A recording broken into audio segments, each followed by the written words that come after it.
407 years ago, our fathers brought forth on this continent a new nation, conceived in liberty and dedicated to the proposition that all men are created equal.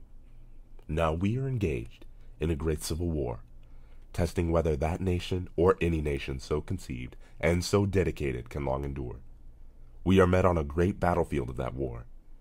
We have come to dedicate a portion of that field as a final resting place for those who gave their lives that that nation might live.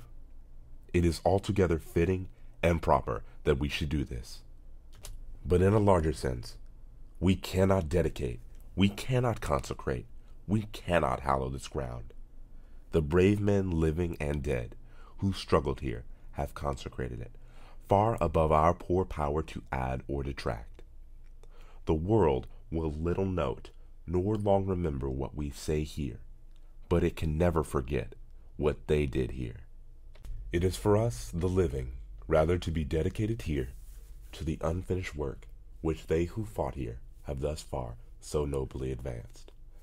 It is rather for us to be here dedicated to the great task remaining before us, that from these honored dead we take increased devotion to that cause for which they gave the last full measure of devotion, that we here highly resolve that these dead shall not have died in vain, that this nation under God shall have a new birth of freedom, and that government of the people, by the people, for the people, shall not perish from the earth.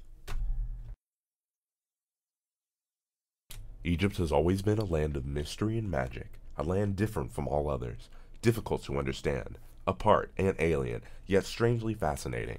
It was the most self-contained of all the countries of the ancient world.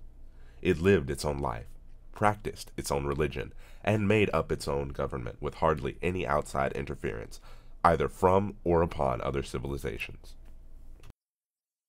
This summer, heroes aren't born, they're built. Iron Man. Don't be too proud of this technological terror you've constructed. The ability to destroy a planet is insignificant next to the power of the Force.